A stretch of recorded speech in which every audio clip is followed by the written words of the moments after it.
Now, relations in the Horn of Africa are rapidly changing. In May, Eritrea and Ethiopia put an end to their state of war.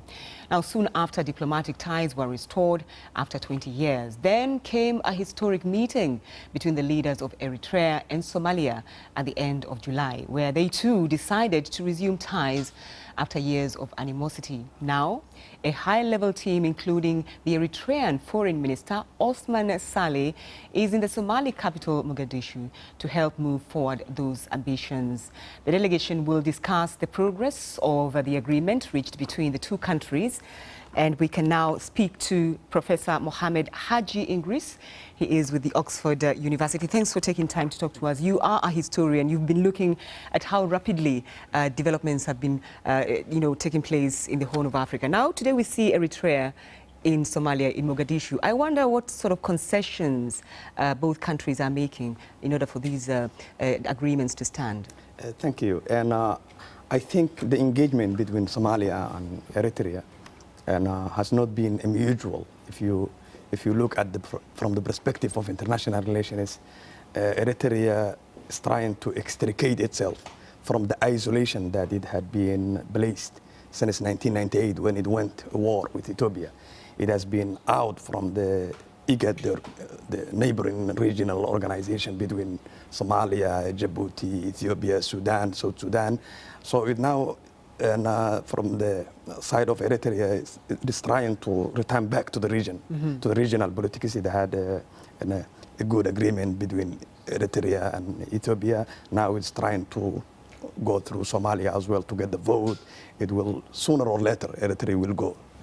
There will be a vote at the UN, Eritrea to be lift out the sanctions, exactly. The embargo, the economic sanctions. So it has to gain some sort of a trust between the regional states before it go to Africa and the world. Speaking of the region and state, there's a one critical country in the Horn of Africa, that's Djibouti. Yeah. Djibouti has always been behind Somalia, but Djibouti has always had issues, border problems with Eritrea. Yeah.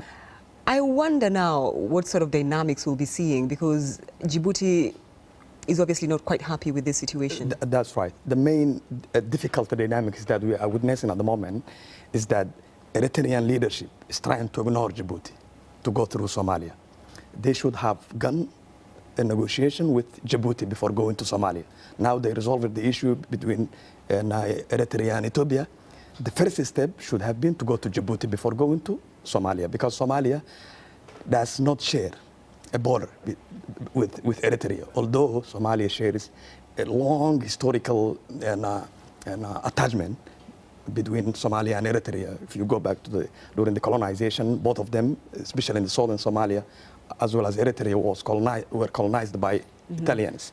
And for example, in 1949 as well, during the independence, during the UN deliberations, over the issue of independence between Eritrea and Somalia, Somalia and Eritrea, the political parties, the independence groups, agreed to go through the same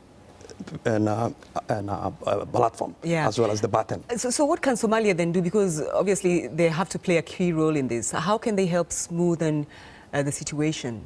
There is a pressure at the moment on the part of the Somali government to have some sort of to take initiative and to have a negotiation between Djibouti and Eritrea. Yeah.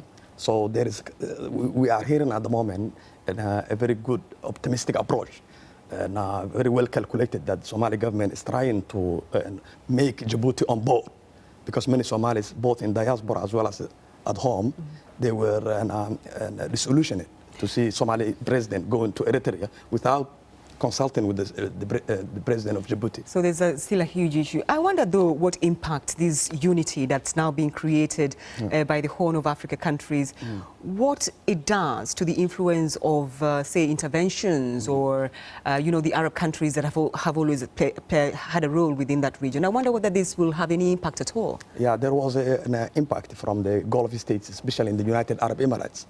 So they haven't intervened from the strict sense of the word, but they have some sort of a backdoor diplomatic shuttle.